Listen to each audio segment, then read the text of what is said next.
내용은 우리가 너무 잘 아는 겁니다. 어떤 사람이 예루살렘을 떠나 여리고를 가다가 강도를 만났는데 이제 가진 거 다 뺏기고 이 길에 누워서 죽어가고 있는데 마침 예루살렘을 떠나 여리고로 내려가던 제사장이 있었는데 제사장 보고 얼마나 기분이 좋았겠습니까? 강도 만나서 내 인생 끝났는데 저 제사장님이 오시니 이제 나는 살았구나 하고 외쳐댔지만 그 제사장은 돕지 않고 그냥 갔습니다. 그러다가 조금 있다가 제사장을 도와서 섬기는 레위인이 제사장이 보고 피하여 도망간 것을 봤는지 안 봤는지 모르지만 제사장을 본받아서 동일한 행동을 하고 돕겠습니다. 그러다가 조금 있다가 보니까 원수는 외나무 다리에서 만난다고 내 인생 끝났구나. 제사장이 나를 도와주지 않았고 제사장을 돕는 레위인이 나를 도와주지 않았는데 이제 나는 죽었구나. 그야말로 원수를 외나무 다리에서 만난 거예요. 앞에 제사장이 왔을 때 레위인이 왔을 때 살려주세요 살려주세요라고 외쳤는데 허사였습니다. 그런데 이제 사마리아 사람이 오는 것을 봤습니다. 어떻게 이 사람이 행동했을까요? 어떻게 행동했을 것 같습니까? 다 아는 거잖아요. 어떻게 행동했을 것 같아요? 네, 포기하는데 산 척을 했을까요? 죽은 척 했을까요? 죽은 척. 어떻게 죽은 척 했을 것 같아요? 네, 숨도 안 쉬고 아프지만 아픈 척도 안 하고. 왜요? 유대인과 사마리아 사람의 관계는 안 좋은 관계입니다. 개인적으로 감정이 안 좋고 종족적으로도 감정이 안 좋고 혈통적으로 감정이 아주 안 좋아요. 그러니 만일 자기가 살아있는 척하고 도와달라고 하면 그 사마리아 사람이 와가지고 돌을 하나 들어가지고 이렇게 하면 끝나는 거 아닙니까? 그래서 사실 죽은 척하고 숨도 안 쉬면서 있었던 거예요. 근데 이 사마리아 사람이 와서 이 사람을 흔들면서 괜찮습니까? 살았습니까? 나는 사마리아 사람이지만 나는 해칠 마음은 없습니다. 그리고 자기 나귀에 실어가지고 가까운 주막으로 데리고 가서 주막 주인에게 부탁하면서 이 사람 보살펴달라고 돈도 주고 나중에 내가 급한 일이 있어서 가는데 나중에 다시 돌아올 때 치료비가 더 든 거 있으면 내가 보상하겠다고. 이 내용 잘 아시죠? 너무나 잘 아는 내용이죠?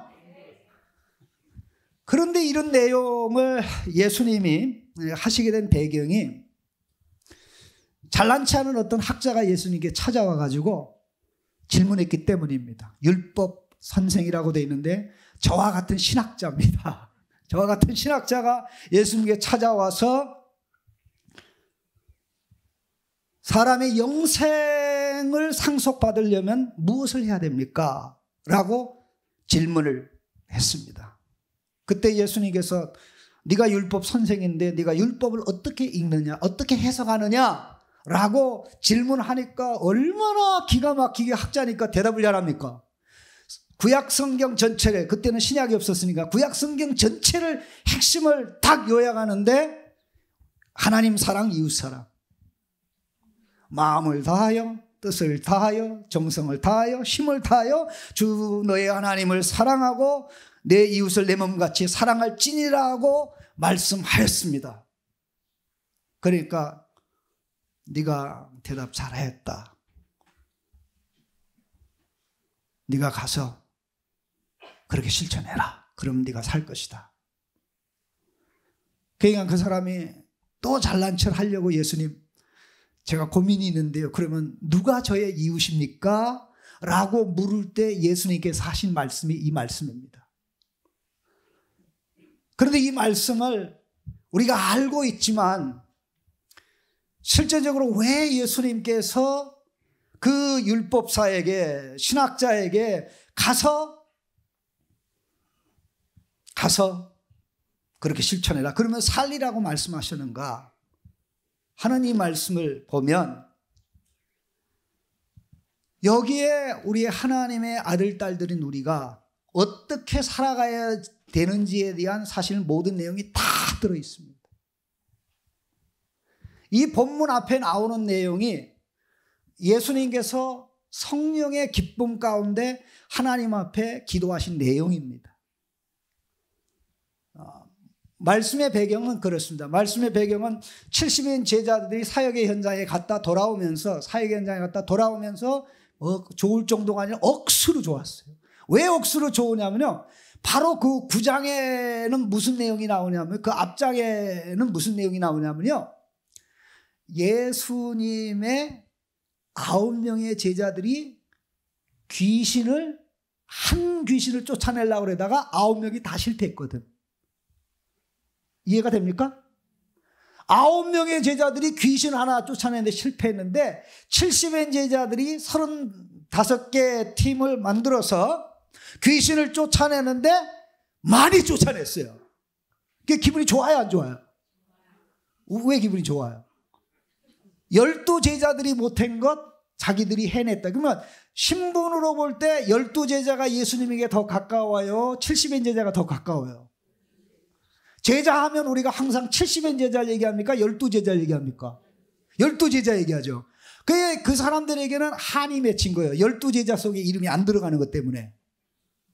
제자긴 제자인데 왜 우리는 못 들어가냐? 그래서 한을 맺히고 있는 그런 가운데 있었는데 귀신을 성공적으로 쫓아낸 걸 얘기하면서 35개 팀이 보고를 하는데 그런 거예요. 니들보다 우리가 못한 게 없다. 그랬을 때 예수님께서 제자들의 마음을 자기들이 잘한 것에 초점을 두지 않고 하나님에게 초점을 두도록 마음을 돌렸어요. 귀신들이 너희들에게 항복하는 것으로 기뻐하지 말고 너희의 이름이 하늘에 기록되어 있는 것으로 기뻐해라. 너희의 이름이 하늘에 기록된 것으로 기뻐하라. 참 예수님 대단하셔요. 왜 대단하시냐면요, 우리가 잘하는 것을 가지고 기뻐하면 기뻐할 수 있는 때가 많지가 않아요. 기뻐할 수 있는 날이 많지가 않아요. 그렇죠? 잘할 때도 있지만 못할 때가 더 많거든요. 남자들이 여성들보다 더 불행한 이유 중에 하나가요, 남자들은 자기를 평가할 때 자기가 하는 일을 가지고 평가해요. 업적을 가지고 평가해요. 뭐 직장생활 잘하고 번 것도 많이 받다가 온라인으로 들어가다가 직장 끝나면 그때부터 스트레스 받아가지고요, 사람이 아니에요. 남자들이 그래요. 최악의 경우는 뭐 삼식이로 취급받는 그런 상황까지도 가는데요, 참 안타깝습니다. 근데 우리 주님이 너희의 이름이 하늘에 기록된 것으로 기뻐하라. 그게 무슨 말이냐? 너희가 하나님의 백성이라는 사실을 생각하면 기뻐할 것밖에 없다. 행복할 것밖에 없다. 신나는 것밖에 없다. 그렇게 말씀하신 거죠. 자, 보세요. 하나님이 우리를 사랑하고 우리를 아끼고 우리를 위해 어제 하신 일, 실패입니까? 성공입니까? 하나님이 어제 우리를 위해서 하신 일, 실패요? 성공이에요? 좋은 일이에요? 나쁜 일이에요? 그리고 하나님이 오늘 나를 위해서 하시는 일, 좋은 일, 내일 하실 일. 그러면 하나님이 나를 위해서 하시는 걸 생각하면 뭐가 할 것밖에 없다? 기뻐하고 신날 것밖에 없다. 초점을 하나님께 두라는 거예요. 하나님께 두라는 거예요. 그렇게 얘기해도 제자들이 못 알아먹을 것 같으니까 예수님이 시범 기도를 하셨어요. 시범 기도가 뭐 성령의 기쁨과 감동 가운데 하나님 아버지시여, 이렇게 된 것이 아버지의 기쁘신 뜻이니이다. 저 지혜롭고 슬기로운 자에게 이것을 드러내지 않고 어리석고 미련한 아이 같은 자에게 이것을 드러내심을 감사하나이다 그랬어요. 그 내용이 뭐냐면요, 하나님의 아들 예수님만 아는 하나님 아버지를 제자들이 안다는 겁니다. 그리고 하나님 아버지만 아는 예수님을 또 제자들이 안다는 거예요. 가만히 생각해 보세요. 하나님을 알려면 하나님의 아들이 돼야 되고, 아들을 알려면 하나님이 돼야 되는, 아버지가 돼야 되는데, 하나님 아버지가 되지도 않고 예수님을 알 수 있고, 하나님의 아들이 되지도 않고 아버지를 알 수 있게 되는 이 놀라운 계시, 이게 하늘에 이름이 기록된 사람들에게 일어나는 하나님께서 주신 상상을 초월하는 복이에요. 여러분 그런 얘기 들으셨습니까? 나는 공부를 빽시게 많이 한 결과 예수 믿게 됐다. 여러분 예수 안 믿는 거 보니까 공부를 안 해서 그래. 공부 좀 하세요. 지금 제발 좀 공부 좀 하면 예수 믿게 된다니까. 그런 사람 몇 명이나 보셨습니까? 예? 별로 없어요. 거의 없습니다. 오늘 본문에 나오는 사람이 예수님께 질문하는, 지혜롭고 설기 있는 사람, 지혜롭고 설기 있는 사람의 대표가 예수님께 질문한 율법 선생이죠. 그가 영생에 대해서 알았습니까? 몰랐습니까? 몰랐어요. 뭘 해야 영생을 상속받는다고 생각을 했어요. 뭘 해야 되느냐가 아니라요, 아주 답은 간단해요.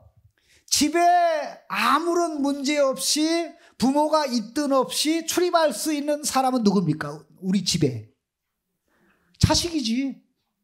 맞습니까? 아들, 딸들은 뭐 부모가 있든 없든 언제든지 집에 출입하는데 문제가 없습니다. 뭐 신문 검색하고 뭐 그렇게 하지 않습니다. 깨끗한 옷을 입었든 좋은 옷을 입었든, 그날 학교에 가서 시험을 봤는데 성적이 안 나왔든 안 좋았든 그냥 문에서 노크를 하는데 엄마 나예요, 아빠 나예요 라고 하면 어떻게 돼요? 무조건 들어오지. 맞습니까? 영생은 하나님 아버지 집에 들어가는 거거든요. 최종적으로 하나님 아버지 집에 들어가는데, 그 영생은 누가 얻습니까? 하나님의 아들, 딸들이 얻는 거예요. 아들, 딸들에게 주시는 선물이란 말이에요. 영생은 하나님의 아들, 딸들에게 주시는 선물인데, 이 학자라는 것이 하는 말이, 뭘 해야 영생을 얻으리까? 지식은 있지만 구원의 지혜와 지식이 없었죠. 성경을 문자적으로 볼 수 있는 그런 능력은 있었지만, 하나님이 예수님을 믿게 해야 예수님을 믿을 수 있고, 하나님 아버지께서 예수님을 알게 해야 알 수 있고, 예수님으로부터 가르침을 받아야 예수님의 아버지가 우리의 아버지라는 것을 알고 믿을 수 있게 된다는 어마어마한 사실, 깨닫지 못했다는 것입니다. 이 사람. 자, 예수님이 아까 말씀드린 내용을 다 얘기를 했어요. 그리고 나서 이제 학자에게 다시 한번 물었습니다. 내가 볼 때 누가 강도 만난 자의 이웃이냐? 라고 물어보니까 이 친구가 뭐라고 대답했습니까? 예? 아니, 그쪽에 물은 게 아니고 이쪽에 물었습니다. 예, 우리 뭐라고 대답했습니까? 자비를 베푼 자니이다. 자비를 베푼 자니이다. 왜 그렇게 대답했습니까? 예수님이 그 사람이 사마리아 사람이라고 얘기를 했습니까? 안 했습니까? 사마리아 사람이라고 얘기를 했거든요. 오늘 본문 말씀에 등장하는 사람들이 여러 사람이 있는데, 떼강도들, 강도 만난 사람, 강도를 안 도와준 제사장을 넘는 레위인. 자, 이 네 종류의 사람들이 다 인종이 같습니까? 다릅니까? 똑같아요. 똑같아. 다 유대인들이에요. 유대인들. 최악의 유대인에서 당한 유대인, 그 다음에 유대인을 지도하는 종교 지도자, 레위인, 제사장. 다 유대인인데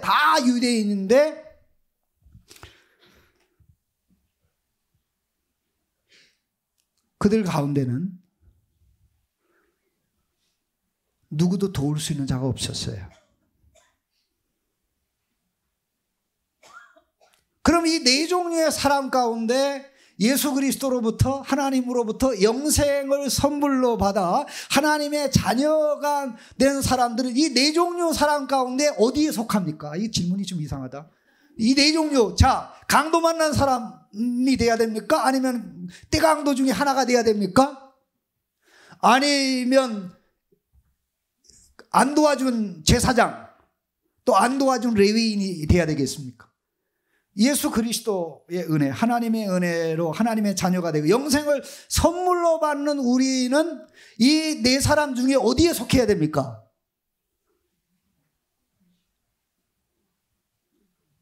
없죠.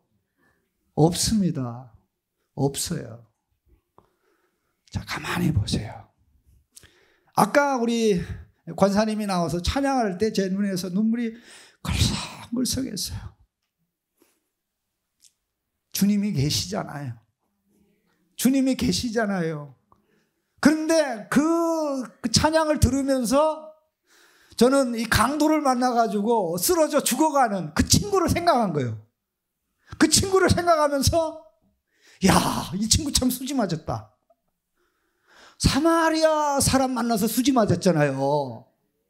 자기에게 이제 유대인들이 도와주지 않고 유대인들이 자기를 비참하게 만들어서 이제 자기에게 남은 거는 죽음밖에 없는데 원수라고 생각했던, 자기를 멸망시키라고 생각했던 그 사람이 와가지고 자기를 살려주고 상처를 싸매주고 자기 나귀에 태워서 여관으로 데리고 와서 응급치료하게 하고 살아나게 했으니 이 사람 복 받았다? 복 받았습니까? 안 받았습니까? 재수 있다 없다? 이때 사실 그런데요, 거기에 그 강도 만난 사람, 그래서 비참하게 죽어가던 사람의 모습하고 또 예수님이 말씀하신 그대로 이 사람을 도와준 선한 사마리아 사람 속에서 과연 예수님의 모습은 어떤 사람의 모습에 가까울까? 이 답은 되게 쉬워요. 이 강도 만난 사람하고 그다음에 이 사람을, 강도 만난 사람을 도와준 이 둘 중에 예수님의 모습을 보여준 사람이 누굽니까? 사마리아 사람이죠. 맞습니까? 그러면 하나님의 아들, 딸인 우리가 살아간다고 그랬을 때, 자, 여기에 이제 네 명의 사람에서 이제 하나가 더 추가되는데, 그럼 영생을 선물로 받는 하나님의 아들, 딸들인 우리는 누구처럼 살아야 됩니까? 사마리아 사람처럼 살아야 되죠. 그런데 기억을 해야 될 것은 사마리아 사람이 보여준 행동은요,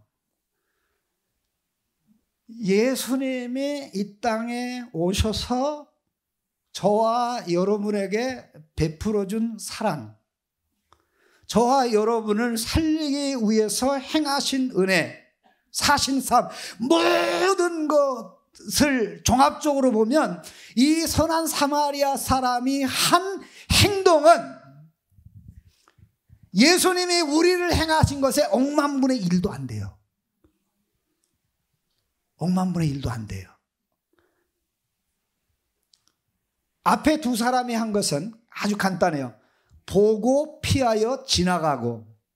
한번 따라합시다. 보고 피하여 지나가고. 그래서 제가 별명을 지기로 보피지. 보고 피하여 지나가고. 보피지, 그래서 보고 피하여 지나가고. 저 사람 도와줘야 되는데, 절박하게 도움을 필요하는데 보고 피하여 지나갔단 말이죠. 그게 제사장이었고 레인이었어요. 그런데 원수지가 아닌 선한 사마리아 사람은 어떻게 했습니까? 그럴 때는 성경 보시면 돼요. 보고 불쌍히 여겨 가까이 해서 상처를 싸매주고. 이걸 쉽게 얘기하면 보불도입니다. 보고 불쌍히 여겨 도와주고. 그런데요, 이 선한 사마리아 사람은 예수님의 가장 희미한 그림자예요. 예수님이 태양빛이라고 그러면 1촉도 안 되는 불과 같은 게 선한 사마리아 사람이 보여준 행동이에요. 자, 이게 10장의 내용인데 7장에 보면 이 선한 사마리아 사람이 한 행동하고 똑같은 행동을 한 예수님의 모습이 나와요. 7장에 보면 나인성이라는 지역을 예수님이 방문했는데 바로 그때 마침 가부의 아들이 죽었어요. 그 장례가 진행이 됩니다. 행여를 메고 이렇게 지나가는데 예수님이 그 장면을 보고 불쌍히 여겨 울지 마라 하고 가까이 가서 죽은 청년에게 청년아 일어나라. 오늘 본문에 나오는 세 단어가 그대로 나와요. 보고 불쌍히 여겨 울지 말라 하고 가까이 하여. 자, 그러면 7장에 나오는 예수님이 죽은 청년을 살린 사건하고 죽어가는 강도 맞는 사람을 이게 도와준 선한 사마리아 사람의 행위를 생각하면 누가 한 것이 더 커요? 죽은 자를 살린 주님의 역사도 크죠. 상상을 초월합니다. 그 결과로 많은 사람들은 하나님께서 위대한 선지자를 우리 가운데 보내셨도다. 하나님이 우리 가운데 위대한 선지자를 보내셨도다. 그 선지자가 와서 죽은 자를 살리는구나. 저와 우리는 죽었다가 살아난 자입니다. 죽었는데 살렸고 살린 결과 예수 믿는 거예요. 예수 믿는 게 보통 일이 아니에요. 살아난 자가 하는 게 예수 믿는 거예요. 근데 죽어있는 자를 살리는 이 일을 우리 주님이 하셨다는 거예요. 보세요. 그리고 이 똑같은 모습이 한 번 더 나옵니다. 어디 나오냐면요, 유명한 내용이 우리가 잘 알고 있는 15장에, 누가복음 15장에 탕자 이야기가 나오죠. 어느 집에 아들이 둘이 있는데 엄마는 안 나와요. 가출했는지 잘 모르겠는데 어쨌든 엄마는 안 나옵니다. 그런데 이 작은 아들이 결국 재산 분배를 아버지한테 요구해가지고 재산 분배를 받고 나가서 허랑방탕하게 지내다가 결국 빈털터리가 되죠.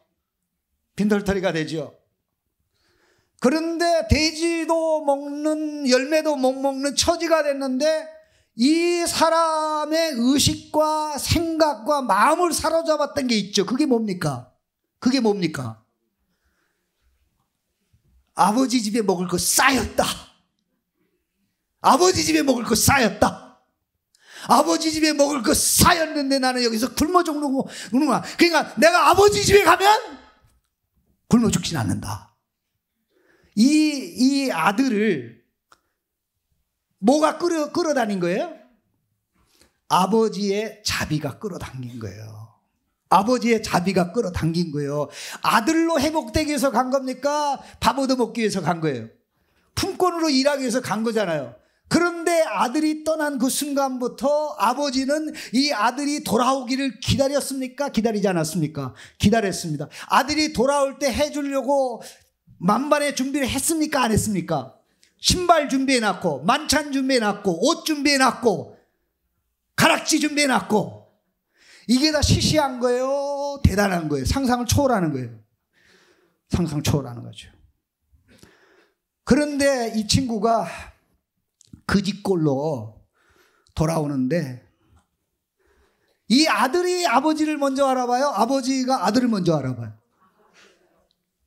아들이 아버지에게로 달려가요? 아버지가 아들에게로 달려가요?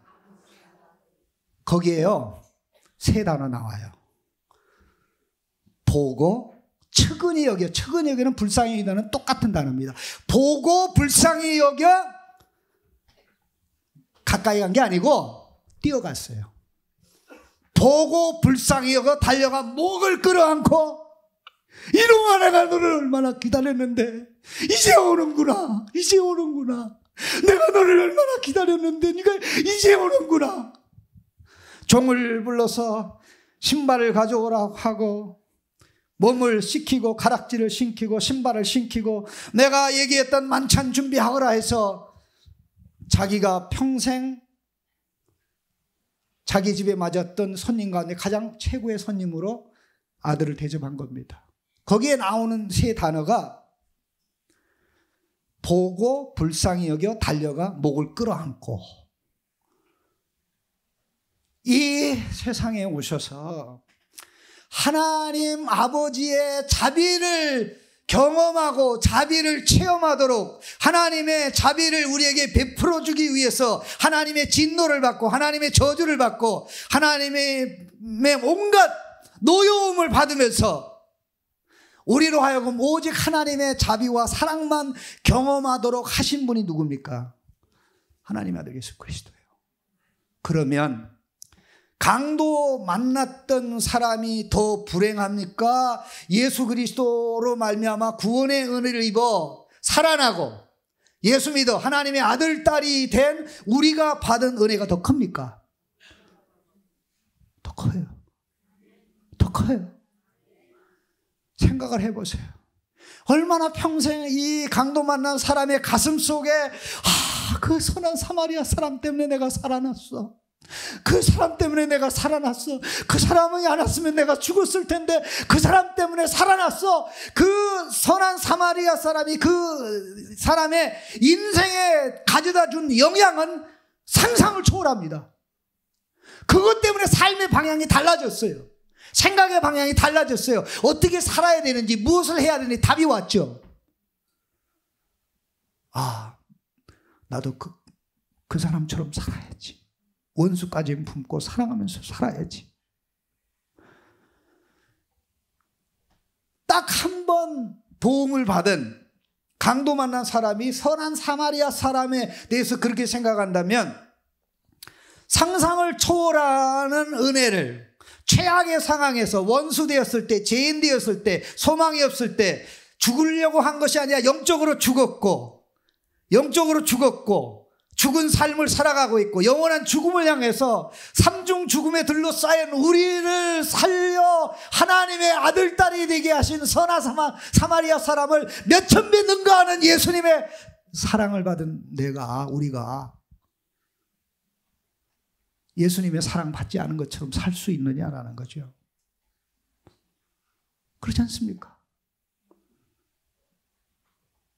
우리가 하나님의 자녀가 되는 것, 영생을 선물로 받는 것, 우리는 공짜지만 예수님의 입장에서는 어마어마한 대가를 지불한 겁니다. 바로 그겁니다. 주님이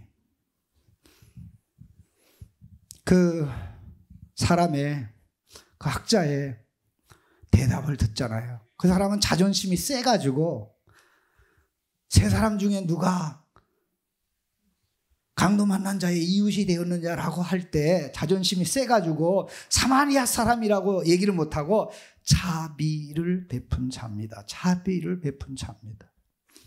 그런데 그가 자존심 때문에 그 말을 했지만 그 말씀을 기록한 이유는 있어요. 그게 뭐냐면요, 성경에 자비를 베푼다라고 그럴 때 거기에 가장 어울리는 분이 딱 한 분 있는데 하나님밖에 없어요.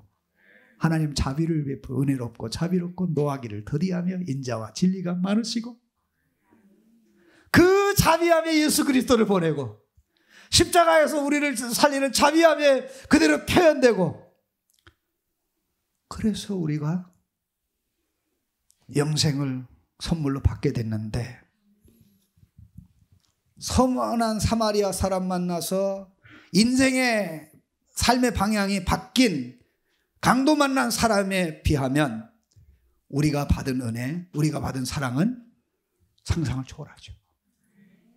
어떻게 살아가야 되느냐 이거예요. 더 이상 말할 필요가 없어요. 더 이상 설교할 필요가 없어요. 너무 분명하기 때문에 우리 가슴 속에 주님, 나는 주님 때문에 내 인생이 바뀌었습니다. 주님 때문에 내가 과거에 살았던 삶을 살지 않습니다. 우리가 힘들고 어려울 때 우리 곁에 다가와서 도와줬던 사람들이 우리의 의식 속에 생각이 나고 마음속에 떠오르면서 아, 그때 그분 고마웠어. 그분 때문에 내가 살아났어. 나도 그렇게 살아야지. 이게 인간의 정서고요. 주님의 사랑받은 우리가 주님의 사랑에 반응하고 주님의 사랑에 반응하는 길은 주님이 보여주신 사랑을 내가 사람들과 함께 나누는 것밖에 없구나. 그래서 제가 그런 생각을 한번 해봤습니다. 결론이 될 텐데요. 제가 미국에 가서 공부를 할 때 참 힘들었는데 제 인생을 보니까 제 인생에 선한 소마리아 사람으로 다가온 사람들이 있었던 거 있죠. 그 모습을 자꾸만 생각하면 야, 그런 분들이 오늘 나를 만들었구나. 그런 분이 오늘 나를 만들었구나 하는 생각인데 제가 미국에 가서 공부할 때 공부를 하러 간 이유 중에 하나는 여기 신대원을 다니다가 등록금이 없어서 학교를 휴학한 그 해에 미국 유학을 갔어요. 이해가 됩니까? 이해가 안 되죠. 하나님의 역사 신비는 그래요. 제가 등록금 낼 수 없어서 휴학을 하는데 하나님이 너 빨리 미국 가라 미국 가라. 그래가 하나님 나 돈 한 푼도 없는데 일단 가 인마 가. 그래서 간 거였는데 딱 200만 원 가지고 갔어요. 이게 첫 학기 등록금 내고 뭐 기숙사비 내고 식비 내고 그러니까 돈이 한 푼도 없는 거 있죠. 그때 제 집사람은 한국에 있었고 임신한 지 한 8개월 돼가지고 이제 몇 달이 있으면 애를 낳는 그런 상황이 혼자만 갔는데 참 기가 막힌 일이죠. 뭐 전화로도 연결이 안 되고 편지를 보내서 주고받으려면 한 3주는 지나가야 되고 저희 집에는 또 전화도 없었어요. 우리 동네 전화가 딱 하나밖에 없었거든요. 한 대, 이장님 집에. 근데 늘 이제 하루의 일과 중에 하나가 메일박스에 가서 혹시 한국에서 메일 온 게 없나 그걸 체크하는 게 제 일과 중에 하루였는데 한 번은 제 메일박스에 딱 가니까 이 하얀 봉투가 딱 들어있더라고요. 하얀 봉투가 들어있는데 그 봉투를 열어보니까 돈이 200불이 들어있던 거예요. 누가 줬는지 지금도 몰라요. 근데 그런 일들이 몇 번 있었어요. 야, 그때 하나님의 성령의 감동으로 선한 사마리아 사람의 역할을 한 사람이 있었기 때문에 내가 버틸 수 있었구나. 저는 그 서울 광염교회가 이런 역할을 한다고 믿습니다. 또 성도님들이 그런 역할을 계속하고 성령의 감동을 받고 감화를 받고 내가 주님으로부터 받은 사랑에 비하면 이거는 아무것도 아니야. 오히려 나는 이걸 해야 행복하고 이걸 해야 기쁘고 이걸 해야 감격이 있고 이걸 해야 하나님의 자녀로서 신나. 하나님, 이 광염교회 성도라면 이렇게 기도할 것 같아요. 하나님, 나 돈 벌어서 떵떵거리고 싶지 않습니다. 하나님, 나 돈 벌어서 많은 사람 돕고 싶습니다. 선한 사마리아 사람의 행세를 할 뿐만 아니라 선한 사람의 몇천 배 몇만 배 능가하는 예수님의 모습으로 사랑을 실천하며 살고 싶습니다. 이런 자로 나를 만들어 주십시오. 이런 성도로 자녀로 나를 만들어 주십시오. 그래서 여기도 예수님의 모습을 가진 모습, 저기도 예수님의 모습 가진 모습, 모두가 그렇게 찰 때 우리 성도님들을 보면서 내가 성도님을 보니 예수 안 믿을 수가 없네요. 예수님이 여기저기서 역사하는데 내가 예수 안 믿는 건 멍청한 일이죠. 이런 일이 우리 강림교회를 통해서 우리 이 지역에 퍼지고 우리 강남 우리 창신교회 있는데 수출 좀 해주시고 그리고 한국교회 전체에 이런 선한 영향력이 있었으면 하는 그런 마음, 주님이 우리에게 부탁하는 마음인 줄로 압니다. 강도 만난 사람이 선한 사람에 대해서 고마워하고 감사하는 것보다 선한 사마리아 사람의 몇천 배 능가하는 예수 그리스도의 사랑을 받아 살아난 우리, 하나님의 아들 딸 된 우리, 하나님 이제야 내가 뭘 해야 되는지, 어떻게 살아야 되는지, 왜 살아야 되는지, 왜 수고해야 되는지 알았습니다. 기쁨과 감격을 가지고 살아가도록 도와주시고 역사해 주십시오. 우리 같이 한번 기도하고, 제가 기도하고 마치겠습니다.